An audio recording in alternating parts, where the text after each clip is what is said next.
Hey guys, welcome. Fedora Friday number 12. Fedora Friday number 12. Hopefully you guys had a great week. Again, I'm gonna reiterate, sound like a broken record now. Every time I come back here, it feels like I've been I've been gone for a little bit, even though I was just here on Tuesday. So I don't know. I guess what that really means is that I've been out there doing my own thing and coming back to say hi to you fine folks. And we got Josh in the house. How you doing, Josh? Hope it all is well. Good to see you, my friend. Yeah, it's been like I said, an interesting day. I don't know. I guess I didn't get a whole lot of sleep last night, so hopefully I don't come across too flat. I definitely have my coffee today to try to get me up to speed. But yeah, we'll see. Like I said, I don't know how long we'll go today. Only because, like I said, I might just like crash midstream. But hopefully you guys bear with me, and I'll try to keep the energy up at least a little bit. I don't have a fizzy drink. I got my water, but hopefully that'll do well enough. Hopefully you guys are doing well, man. I'm excited because we got the holidays coming up.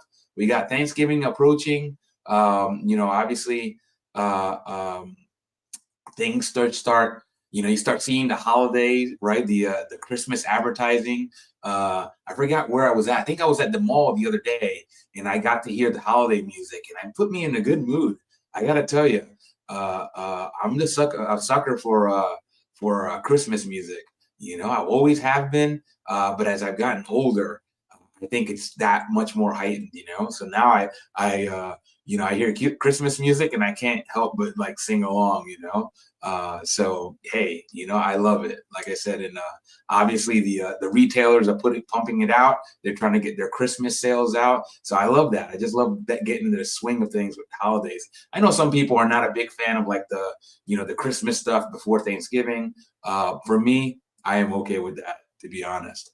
But yeah, Fedora Friday. What else we got going on? I talked about my travel plan, so that's coming up. I'll be at Salt Lake City. Not for Thanksgiving itself, but the day after, I'll be heading to Salt Lake City, so that should be fun. I've never been to Salt Lake. I'm kind of I've heard, like I said, mixed opinions about it. Some people call it a sleepy town. Other folks are like, hey, it's pretty beautiful. You know what I mean, in terms of the mountainside. I'm not much of a hiker, but I do love looking at mountain scenery. So I'm looking forward to that. So yeah, just lots of good stuff, and obviously the trip over to the UK to go hang out with Paul and Ian. So I'm looking forward to that, definitely. So yeah, hopefully you guys are gearing up for the holidays, and you guys all have your plans. It's one of those things where I'm like, obviously that might disrupt the schedule a little bit in terms of me being able to go and live stream, but that's okay. Like I said, hopefully you guys will indulge me and we'll take a little bit of a hiatus. I might decide to go live, briefly just to say hi. But other than that, I might just take a little bit of a hiatus. And it's good, right? Sometimes a little bit of a hiatus does good to like recharge the batteries. So yeah.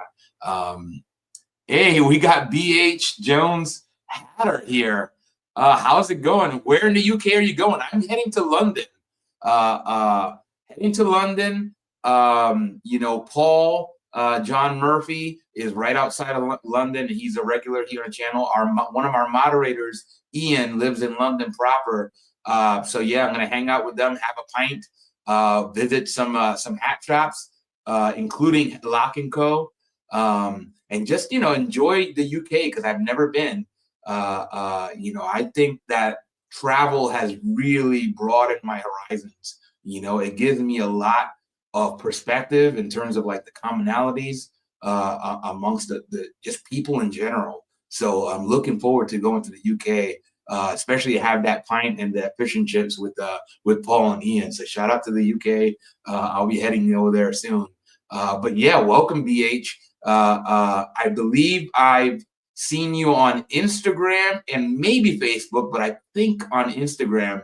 But yeah, welcome. I don't think I've seen you comment yet, but welcome. If this is your first time here, welcome.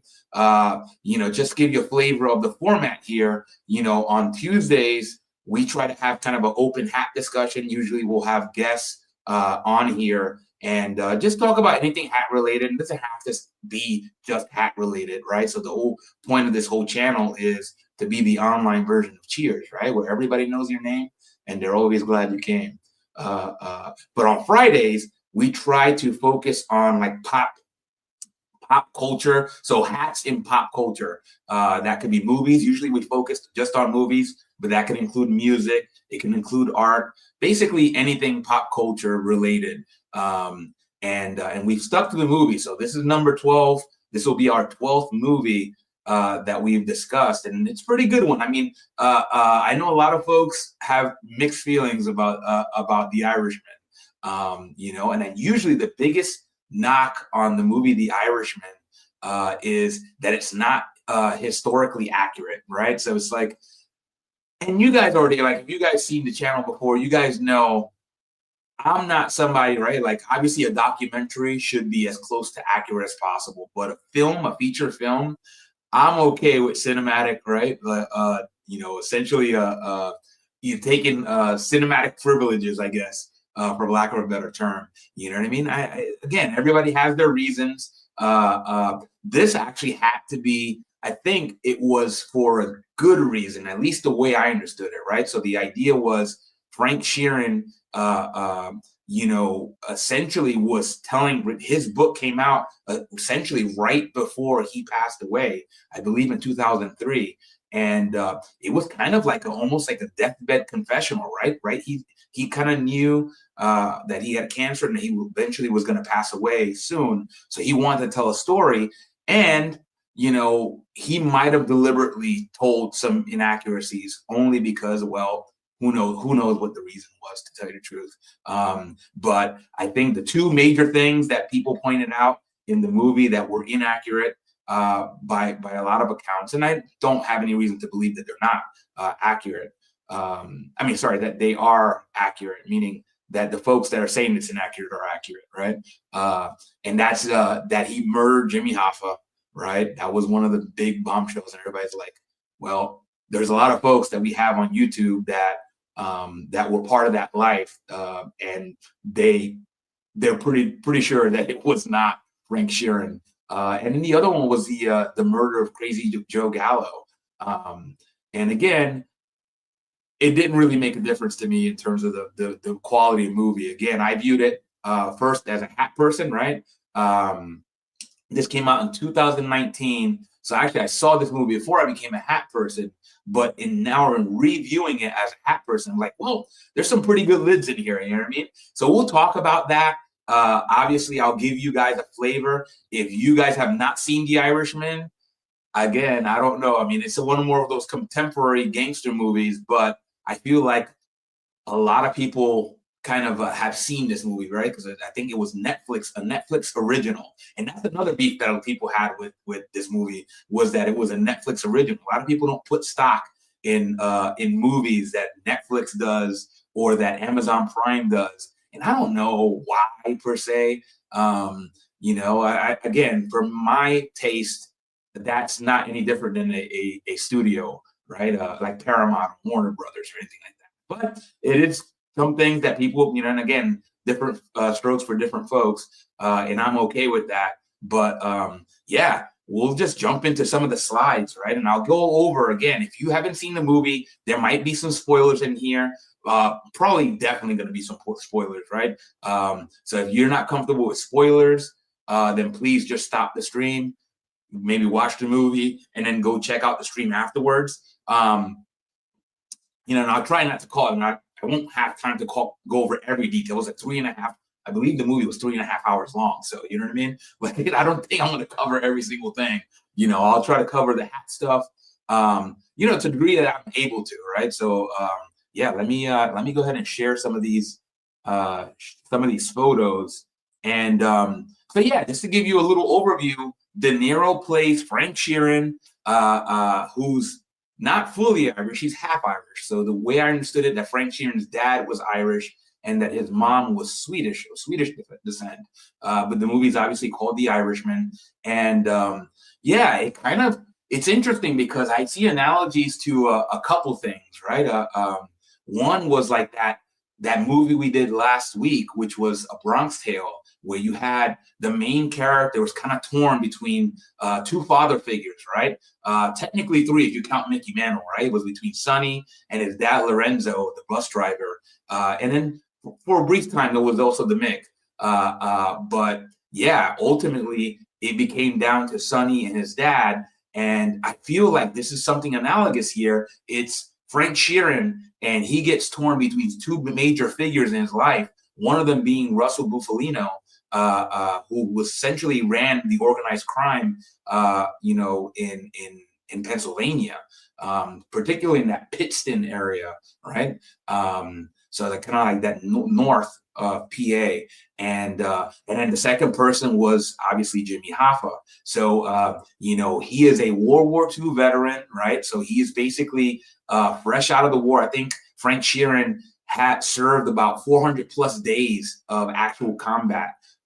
So this guy is not, he's a guy that's seen some things already. So I guess it made sense that he felt really comfortable getting into the life, right? So it starts off as him right there in a nursing home. I believe he's in a nursing home, really old, De Niro, and he's essentially telling his story. And he really goes back to delivering food, and then it goes into how he ended up linking up with Russell Bufalino. So in there right away, you can already see a lot of the outfits. So obviously there's a hat on. This is what I would call, I don't know, sometimes I look at it and I call it a motorcycle cap, right? Sometimes I kind of get a feel that it's a Greek fisherman's hat or a Greek fisherman's cap.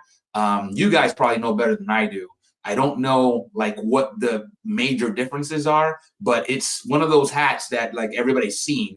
I just don't know if I know the right term for it. At first, I thought it was a Greek fisherman's hat, but now it just looks like a motorcycle cap. But you can already see some of the hat wear here, and then I'll go into the next photo, and you see he's got a very sharp leather jacket, so maybe it is kind of a motorcycle cap.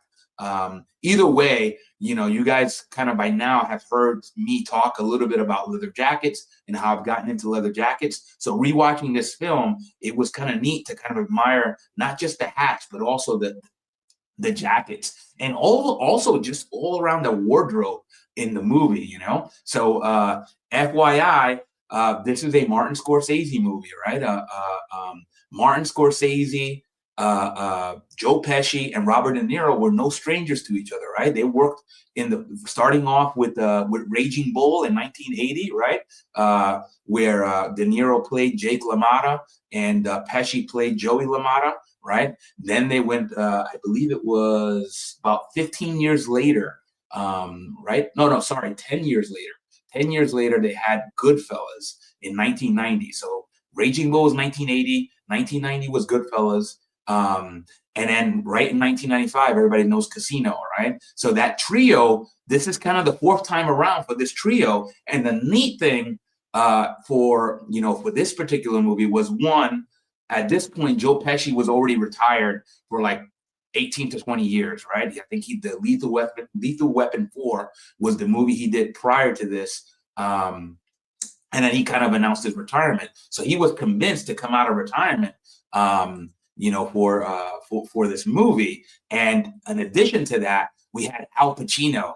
So I believe this is the first time for Al Pacino working with Martin Scorsese, right? So everybody knows Pacino working with Francis Ford Coppola, in The Godfather. But now we got some serious players here. And I think that's what gets people excited primarily about this movie, is that obviously you have the return of that trio, Scorsese, De Niro, and Pesci, but then you add Al Pacino. And you guys already seen De Niro and Pacino working together, right? I mean, obviously they didn't share the same screen time in Godfather Part 2, but they did in the movie Heat, which was pretty awesome flick. I probably have to cover that movie one day, even though it's not a hat movie. Maybe I'll cover that with my brother on a pyramid stream, right? So just to give you some of the excitement around this movie, you had the return of Pacino, the return of Pesci, and then Al Pacino thrown into the mix. It's like, all right, what's not to like? And people kind of heard it was going to be a long movie, right? It's 3.5 hours long, And I feel like that's a gift and a curse sometimes, right? Sometimes you see these long movies and you're like, all right, hopefully it holds up. And then some people critique the movie because they felt it was too long. So I just can't please them all. But yeah, Frank Sheeran is in there. He starts off as a delivery truck driver. He's a World War II veteran, and then he goes in and links up with Russell Bufalino. So you can see some of the more of the shots here to get you some more angles of him driving his truck. And at some point, the way he meets Russell Bufalino is that his truck breaks down and Russell goes over to help him. He has no idea who Russell is. He just realizes that Russell is kind of a big deal, right? So we'll get a little bit more into those shots as well. But that's kind of how he gets hooked in with Russell. So it's interesting. I like the way they kind of went back, right? So this is being told from the vantage point of Frank Sheeran as an old man in a nursing home. And, a lot of people also griped about the aging, right? So that they use CGI to be able to take these guys and made them look younger. So here, let's say this is 1955, Frank Sheeran's in his mid-30s. A lot of people are like, well, he doesn't look like he's in his mid-30s, But I'm like, all right, come on, you got to suspend belief a little bit, right? So yeah, this is him in the bar. So obviously he's starting to get connected with some of the shadier characters, and he's completely comfortable, right? Again, very believable given his war background. I think that's what probably endeared him to a lot of these guys. Is like, all right, this guy could put some serious work in for us because he's used to handling guns and taking out folks. So yeah, let's see here. You can see here another angle here. He's delivering an empty truck. So this is where he starts getting connected, where he starts delivering or essentially stealing from his employer to kind of deliver to some of the connected guys. So you can see some of the hats here already, and he's basically kind of playing dumb in this scene, right? It's like, I don't know. It's like, how did you know the truck was not? How did you not know the truck was empty? He's like, I don't know. I just drive the thing. You know what I mean? So he just played dumb, and then that's when you kind of saw that he got into the lawyer, right? He got in with lawyer. The lawyer was played by Ray Romano, and we'll get into him as well. So you can see him here interacting with some of the local mob guys. And, essentially promising us, offering his services, right? He's like, hey, I deliver meat, I deliver the best steak there is, right? I can deliver that for you. So you can see here, he's like kind of just doing what he can to get connected and earn a buck. Here is a shot. This is obviously even younger than that previous shot. This is CGI. And again, I wasn't offended by this in terms of like, oh, De Niro looks too old. I thought the CGI was done. And again, it wasn't that long. They were just basically telling you what kind of background Frank Sheeran came from, in the war. That way you knew why it was such an easy thing for him to do, to get involved and get it, essentially start painting houses. And that's the book. That's actually the name of the book that this is based off, is I Heard You Paint Houses, which was a euphemism that they used apparently to essentially say that, well, he does contract killing, right? So you hear that a couple times during the movie, and the book, that's the name of the book. So I don't know how accurate that was. There have been other folks that talked about they've never heard, meaning that they were in that life and they've not heard that term, but who knows? It could have been a regional thing, right? I mean, maybe they did that. They said that kind of stuff in PA, in that life. I have no idea. See here. So you can see here, right? Once Frank starts really getting his hands dirty, right? Starts painting houses, right? For Russell, his hat changes, right? So we talked about those hats becoming kind of essentially like another character in the movie, and they've done and used purposely. And I think once Frank really started getting into doing the contract killing at the behest of Russell, he basically started wearing that fedora. He has kind of a high crown. So all you guys that love the high crown fedora, hopefully that you guys dig some of these hats. Now, again, remember that this is not exactly the heyday of the high crown fedora, right? So even though De Niro is wearing one here, you're going to see a lot more stingy brims in this movie, as well as some flat caps. But yeah, just kind of celebrate the diversity of hats that we have in here. So yeah, let's just keep going here. And this is kind of a shot of De Niro and Lawrence Smith. Again, you can see kind of like a better angle, a little bit different light on that fedora that De Niro's wearing. And then obviously the hat that Lawrence Smith is wearing, it's got a nice nice brown suit and a brown fedora. Little bit of a high crown, but not too high. Kind of more of a stingy brim. And you guys already know I love that stingy brim look.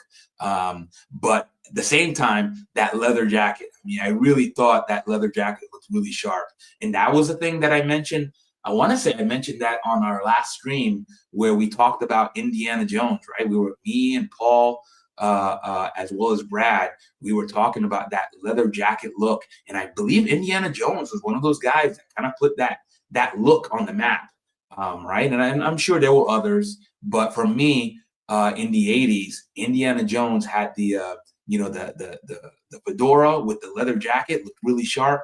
I think that was kind of what, for me, like my first foray into that look. And then De Niro pulls it off here as well, and it looks really good. I thought it looked really, really good, a really good shot. I know a lot of guys, they get worried about mixing up fedoras and leather jackets. I know that's a thing, but on the Fedora Lounge and hanging out and watching guys like the Last Cowboy and several other folks mixing up the leather jackets, I think it really looks sharp. So shout out to De Niro for that look, or whoever designed the costume, which I'm not sure who that person was, but I really like that combo.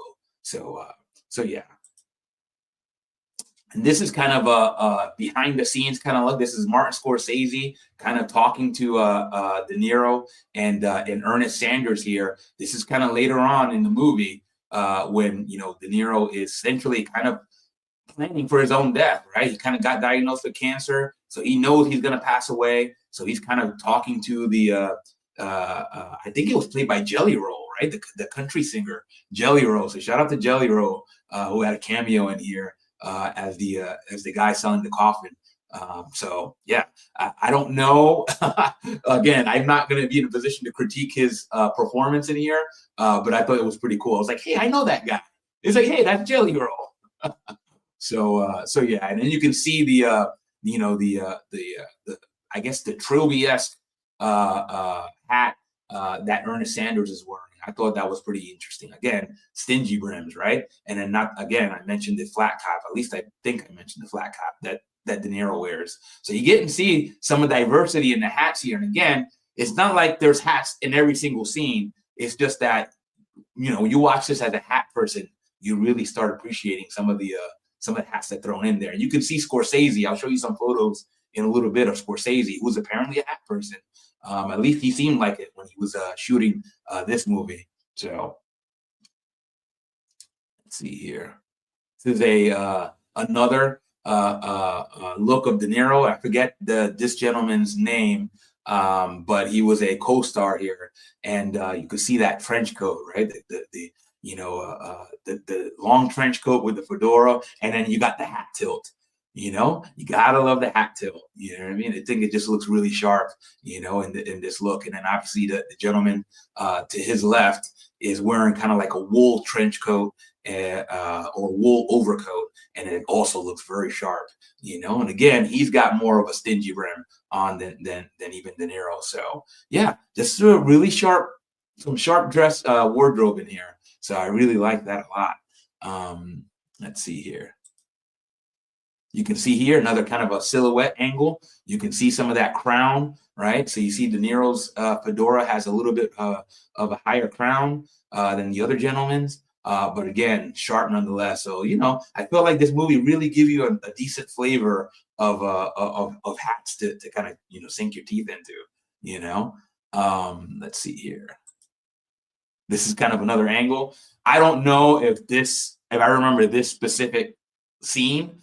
What I do know is based on the behind the scenes photos, it seemed like it was really cold when they were filming this. So this just looks like it's De Niro like freezing his butt off, in the middle of a shoot. So, that's my guess based on what I've seen from behind the scenes. I guess that's kind of what goes with shooting a movie sometimes, right? It's like, hey, we got to get this done, and they probably shot it in Pittsburgh, and not Pittsburgh, but northern PA. And well, hey, it gets cold, right? All right, let's see. This is kind of a later in the movie. You can see that De Niro's got his Teamsters hat on. And again, a lot of the work that Frank Sheeran did was at the behest of the Teamster Union, right? So we'll go a little bit more into that as we start talking about like his relationship to Russell and how he got introduced to Jimmy Hoffa. All right, and this is the scene right when he meets Russell Buffalino. His car's broken down. Russell Buffalino comes over. He's kind of a well-dressed man. You can see the sharp fedora that he's got on. I really thought that brim, right? That's kind of a pretty big hat, right? That brim is a decent-sized brim for a shorter guy, but I think Pesci pulls it off fantastically, right? It's got the side dents, just a really sharp. And I don't know what kind of jacket this is. I just thought it was a really good-looking jacket that Pesci was wearing. So, by all counts, Frank Sheeran's like, hey, who is this guy, right? It's like he's well-dressed, obviously knows his cars, but he's not, right? He's not just an ordinary, he's not a nobody, and it turned out it's like he's got to own something, that was a direct quote Frank used. He's got to own something. It turns out he owned the whole block.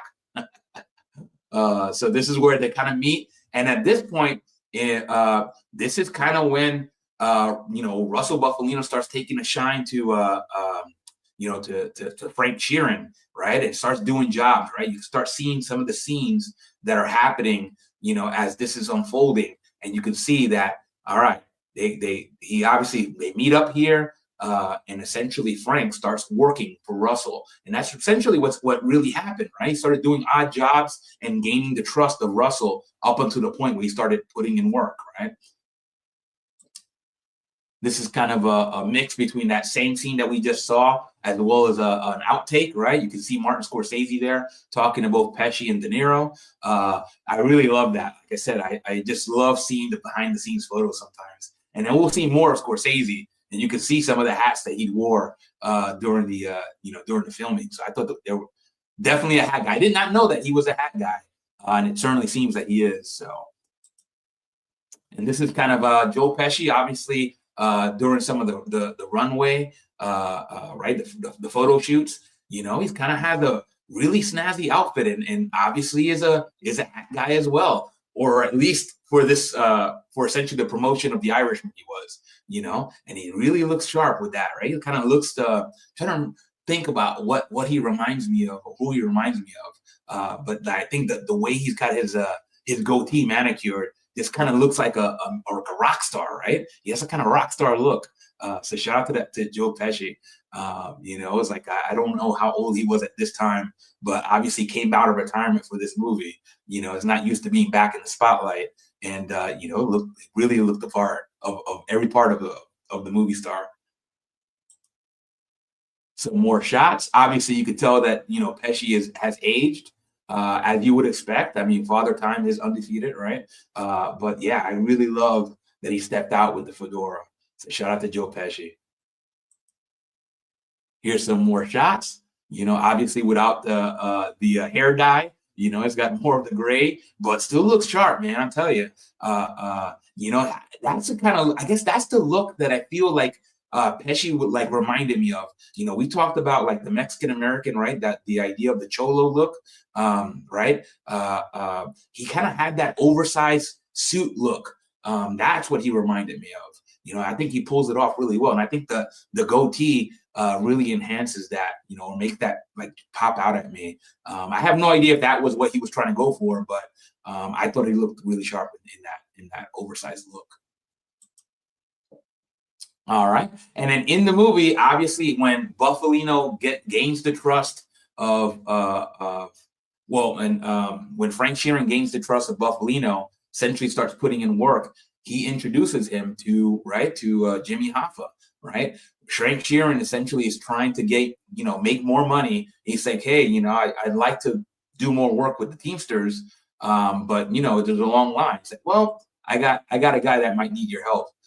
So that's when he introduces him to Al Pacino to Jimmy Hoffa, you know, and first thing that Jimmy Hoffa asked him is like, hey, I heard you paint houses. You know what I mean? Again, talking in code over the phone. And you can see Jimmy Hoffa doesn't really wear a whole ton of hats, right? This is one of them. Obviously, it's freaking cold. But you can see the folks in the background, right? Because Jimmy Hoffa, essentially, during this time, he's like the most popular guy in America, right? One of the most well-known guys, if not the most popular, more certainly one of the most well-known guys. Very powerful guy, you know, as a U.S. figurehead, right? Right. When you ran the union at that time, you're president of the union of the Teamsters. You were a big deal, right? You had a tremendous amount of power, and that's kind of where things start going off for him, right? Once he starts losing his grip, that's when Frank Sheeran gets caught in the middle. You can see that kind of another angle of that same shot, and you can start seeing some of the guys again. Jimmy Hoffa was essentially a celebrity, right? He was very well known and obviously very well beloved by members of the union, because this is the guy that's fighting for them for their work, for their benefits, right? So you can see all the Hoffa, you know, all the Hoffa propaganda here. Everybody loves him, and it kind of just shows, you know, they're kind of depicting how powerful of a man this guy was. All right, this is kind of a scene when they're going away from the courtroom. You got Frank Sheeran there, kind of like the bot, essentially playing the right hand man or the bodyguard of Jimmy Hoffa, right? So this is the kind of the analogous, right? Again, he's torn between these two gentlemen, right? Jimmy Hoffa, he develops a very, very strong relationship with Jimmy Hoffa, and obviously with Russell Buffalino, you know, and things go well until they don't. Kind of another angle of that same scene, just kind of getting you the idea that Frank Sheeran was the right, you know, Hoffa's right-hand man. Again, I don't know how accurate that truly was. Nobody discounted that Frank Sheeran knew Jimmy Hoffa or Russell Buffalino. So out of all the things that people, you know, poked holes in, that was not one of them. So I'm assuming that's all accurate. Again, another angle of that same scene. You can see this gentleman here with a fedora. You know, again, every single like hat that I see, I'm just trying to like focus on that just to give you a flavor, right? Even though Jimmy Hoffa doesn't wear any hats.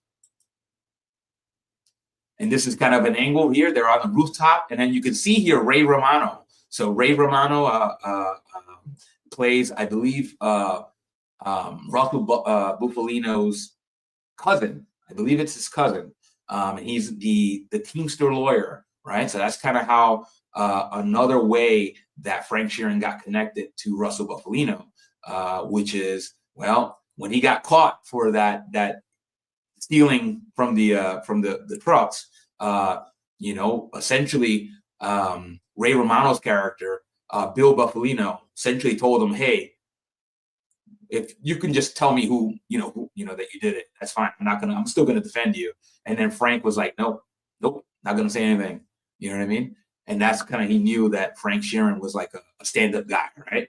And then eventually brings him back to meet with Russell, and Russell already knew that Russell and Frank had already met. And again, that's how that relationship gets started. Same photo, just a different kind of a little bit of an angle. Another scene here. This is with Fat Tony Salerno. Fat Tony was an interesting character because everybody that, you know, wasn't part of that, you know, a part of that family, right? The Genovese family, that is, thought that Fat Tony Salerno ran that family, but it turned out that the Chin Gigante was really the guy that ran that family, and Fat Tony Salerno was essentially he was the boss in name only, right? He was kind of the face, but he really basically was just taking orders at the behest of the Chin. So Vincent the Chin Gigante, you guys might know Vincent the Chin Gigante as the guy that he was the mob boss that would be in his bathrobe, right, outside of New York City, pretending that he was crazy. That way the cops wouldn't be onto him and be wise that he was, you know, that he was running things. That was something that was immortalized by Robert De Niro in, what was it? I think it was an Analyze That, right? The sequel to Analyze This. where he goes, he pretends that he's crazy, right? To kind of get out of jail. That was a page right out of the Chin Gigante's book. So yeah, but in all intents and purposes, that was another thing that people critiqued, except that actually made sense, right? Because, well, Frank Sheeran was not a member of that life. He would have not known that the Chin was really running things. He would have thought, just like everybody else, that Fat Tony Salerno was running things. And anyway, Fat Tony was played by Dominic Lombardozzi, and you can see he wears a hat. I believe that's a straw. But interesting kind of look, right? It's a very, very stingy brim. And I don't know, somebody that with his heft, right? With Fat Tony Salerno's heft, the stingy brim kind of looks a little off, right? Kind of makes the hat look smaller than it actually is. But I guess that still was the style that they wore, during that time. So I just thought it was interesting, right? Everybody kind of talks about like your shoulder width being one of those determinants of what kind of brim size you should wear. This is kind of like one of those opposites, right? Like the opposite of Joe Pesci, right? Who had the bigger brim, but he's a smaller man, right? Fat Tony Salerno, obviously, is a big dude. He's got that really stingy brim. It just kind of looks a little weird, but still works, right? He still got the cigar, still kind of a badass kind of character. Here's another angle of Fat Tony meeting with Frank Sheeran and Russell. Again, I thought that was a pretty good portrayal. He just, again, commanded the presence, right? He had the big cigar. I don't know. I feel like the cigar kind of made it for me, right? You got the gold watch, the stingy brim, and the big old cigar. He kind of sold it. It's like, hey, this guy's the boss. Another angle of them meeting up. Again, this is all in discussion. What they're discussing here is Jimmy Hoffa, right? So Jimmy Hoffa went to jail, right? And what happened was his replacement, the mob was really happy with his replacement, meaning that his replacement was actually doing a better job at loosening up the money to the mob. So essentially, when Jimmy Hoffa got out of jail, he was trying to get control back of his Teamsters union, right? But the mob was like, no, we like this guy. He's working with us better than you did. And that's what creates the tension. And then Frank's stuck in the middle, right? Because Frank knows Frank's loyal to both Russell and to Jimmy. But right here, Fat Tony Salerno's telling him, hey, that's it. This is not your union anymore, And Frank's there. You can see the tension that's creating because Frank's like, I love both of these guys. I'm loyal to both of them, but now I got to go tell Jimmy, hey, just back off, right? Back off, because if not, they're gonna take you out. This is an interesting scene here, and I'm showing the hats here, but this is just showing the murder of Albert Anastasia. And that was a pretty high profile, right? He was killed in a barbershop, and they were kind of using this to kind of set up, Russell's influence, right? So after Albert Anastasia got murdered, Russell Buffalino was essentially brought in to kind of keep the peace and keep things calm and keep things moving. They were doing that to kind of set up the character of Russell and how important he was. Even though he wasn't part of, the five families in New York, he was still a very important figure, very well respected. So I thought that was pretty neat. Again, I don't know how accurate all that is, but I thought it was really good. It really enhances Russell in the eyes of the viewer. So I thought that was a neat addition. This is just kind of a shot of Frank Angelino. That's this gentleman right here, just showing another fedora here, just to see from behind. Not anything noteworthy. I actually don't even remember this specific scene anyway, but I noticed the fedora. So another scene. Now again, this is Stephen Graham, and you guys, we talked about Stephen Graham here on so many movies, right? We mentioned him in Gangs of New York, and there was a couple other movies I believe that we covered. Obviously, he was in Boardwalk Empire. I believe he was in Boardwalk Empire as Al Capone. But he played Tony Provenzano, or Tony Pro, another guy that had beef, right? Another kind of Teamster guy. that was kind of in competition with Jimmy Hoffa. I can see a lot of the tension there. They actually get into a fight in jail, so you can see that Tony Pro was kind of like his nemesis. But anyway, Tony Pro doesn't wear a hat in this scene, but the guy right here next to him, played by Al Lania, has a pretty sharp gray fedora here. I thought that was a really good look. Actually, kind of reminded me of Sam Momo Giancana, which I don't know if he was supposed to play him. I don't think they had Momo Giancana. He just reminds me of him in his look. But you guys, if you guys seen the movie, maybe you guys can tell me. I just noticed the fedora here, and I had to like point it out.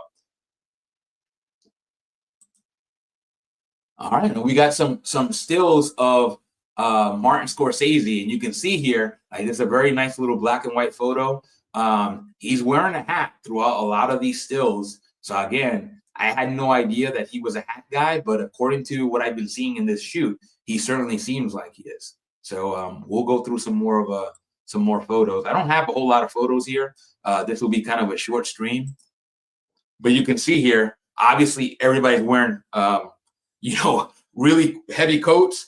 You can see Scorsese looks cold. Excuse me, Scorsese just looks cold here. Obviously got a big old scarf wrapped around his neck. So you can see that they were shooting under like on location and, in really cold weather. So everybody's just trying to like grin and bear it. But I just noticed the hats, right? Obviously, hats are good for keeping your head warm, and they're also good at just making you look good. So I just thought they were really interesting choices by Scorsese. I have no idea who made any of these hats, to be honest. Scorsese's or any of the hats that appeared in the actual movie. But I really dug it only because of the stingy brim, right? You guys know I'm a big fan of the stingy brim. So seeing some of the movies that kind of immortalize the stingy brim, kind of it's a movie after my own heart, right? And this is kind of a neat, like, lighter colored felt, right? It's kind of a cream colored felt. Again, really sharp looking. I thought that was a really good look. Again, just seems like he, is like tropical, right? In many ways. I think that actually this scene might be when they're in Florida, so would make sense. Kind of another angle of that same fedora. And this is kind of a very similar fedora to the black one that we saw earlier, but this is actually kind of like looks almost like a jean colored, right? Like a bluish jean or denim looking color here. And I thought that was a really nice contrast here with the brown ribbon. So yeah. Shout out to Scorsese for some of that style. I'll show you another angle of that same fedora. You can see here the profile. I got a little bit of a side dent. Just a good look, and it goes really well. Like I said, that denim color goes really well. It's a nice contrast to the cream jacket that he's got on, as well as the denim jeans. I just thought that was a really sharp. I don't think I've seen that combination, at least in my mind. But now that I see it on Scorsese, I'm like, that's a pretty sharp combo. So yeah, shout out to Scorsese on this. So obviously the movie events go into the fact that, Frank Sheeran is torn between Russell, who's like operating at the behest of the New York family, saying, "Hey, Jimmy, you're no longer in business. This is not your union anymore." Jimmy goes over, tries to convince Jimmy Hoffa, but he's having none of it. Right? He's essentially threatening the mob to tell all, and essentially, what happens next, right? What happens next is that Frank, according to Frank went in and was given the okay, or given the order essentially to go kill his friend Jimmy Hoffa. Now, again, that's something that's widely disputed by a lot of folks that are probably pretty reputable on that. There's no way that Frank Sheeran, ordered, carried out that hit. But again, this is according to Frank Sheeran. So, again, a lot of people are really upset that was even portrayed. But this is all based on Frank Sheeran's word, right? It's based on that book, which is his telling of what happened. And it doesn't matter. I thought that was pretty good cinema, to be honest. My major question is, well, why? Why did he say that? Was he trying to protect somebody else? Right? The folks that really did it? I don't know.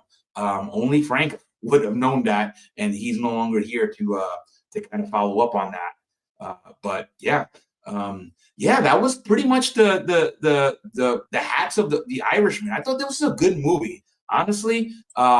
Again, um, I thought the tension that was created between, like I said, Frank getting caught up between these two men that he really admired, that he's really loyal to, again, mirrored a lot of that tension that was created in The Bronx Tale.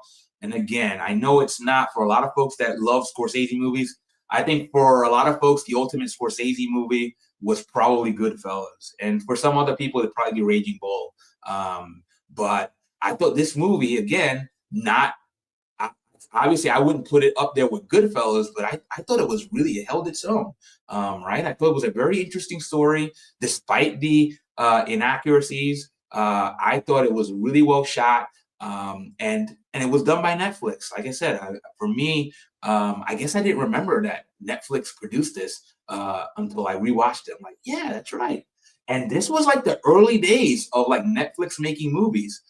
So you have to kind of tip your cap to Netflix, because, well, this is kind of when these streaming studios essentially just got into making movies. So to do something like a Scorsese movie with this kind of cast is pretty commendable. And I know they've done a bunch of movies since then. I couldn't tell you what other movies have like are put in the same category as this one, but I do know from 2019 this was this was in the early days, and it was I thought it was pretty well done, given everything that it was. I thought it was pretty good shot. Obviously, Martin Scorsese is Martin Scorsese, right? You know, a lot of people didn't like Gangs of New York, but I'm like, I thought that movie was really good too. So, so yeah, that was The Irishman. Again, one of those movies that might be more appreciated later down the road, right? Who knows? Like I said, nobody lasts forever. Joe Pesci won't last forever. Robert De Niro won't last forever. Martin Scorsese won't. Neither will Al Pacino. Maybe as those guys start, moving on, maybe this movie will get reevaluated under a new lens, right? I don't know. I thought I really enjoyed it. It was 3.5 hours long, but I didn't feel it was too long. Right? Some people felt that way, but I thought it was really well done. I thought the tension that was created was, it was palpable. I felt like it was real. So yeah. If you saw this movie, you guys comment, as to what you thought of this movie. Again, I know it's a divisive one, but 2019, like, we don't have that many modern day gangster movies that have been talked about to the same degree as The Irishman. I think it's one of those like more contemporary ones that are held up in decent regard. Um, hey, I don't glorify any of that life, right? I admire it from, I've mentioned this 100 times. I study organizational psychology, so when I kind of discuss movies that portray criminal organizations, I think about it as like a psychologist, right? This is a organization just like any other, except that they just happen to be a criminal organization. And then the rules, well, if you break the rules, you don't get a pink slip. You don't get to pack your boxes and go find a different job or a different employer. You take the ultimate pink slip, right? So I just think that when folks navigate that world, it's really interesting for me, because again, the stakes are so high. But yeah, that was The Irishman. Again, I'm trying to put it up there. I don't know if I would classify it as high as Goodfellas. For me, I think it was up there with Casino, and I know that a lot of people would like cringe at that, because a lot of people do love Casino, but for me, I think it's up there. But again, I'm a big fan of that trio. And then you add Al Pacino, right? You got Scorsese, Pesci, De Niro, and Pacino on screen together. Man, what's not to like, right? Pacino especially, man. Pacino is one of those actors that really does like the what is the right word? It's kind of like morally ambiguous. That's the word. He does really good at playing characters that are morally ambiguous. And Jimmy Hoffa is one of those characters, right? Obviously a person that was revered for a lot of things that he did for folks that were members of the union, but obviously was a character and was not opposed to doing some shady stuff. So yeah, morally ambiguous. Shout out to Al Pacino for doing a really good job at playing those kind of characters. For me, he's probably, if not the best, one of the best at doing that. I think that elevates him, above a lot of other actors, to be honest. So hopefully you guys enjoyed this. This is going to be a short one. Just FYI, I think we're up to like 69 subscribers, right? So keep liking the videos, keep subscribing.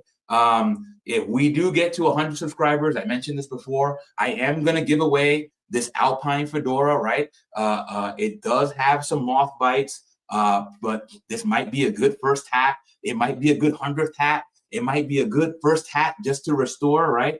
Ian mentioned that you might be able to take some sandpaper to this and make it shine again. Either way, once we get to 100 subscribers, I will put out a video on this hat.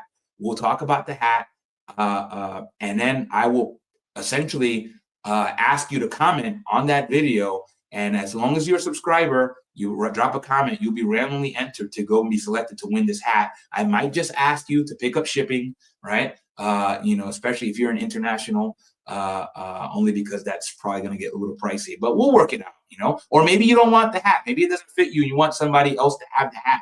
We'll work it out once we get there. So we're about 31 subscribers away. So keep supporting the channel. But you know where this is going. Even if you don't support the channel, you got to do one thing for me. Just one favor. Stay hatting, my friend. Have a great day. Ciao, everybody.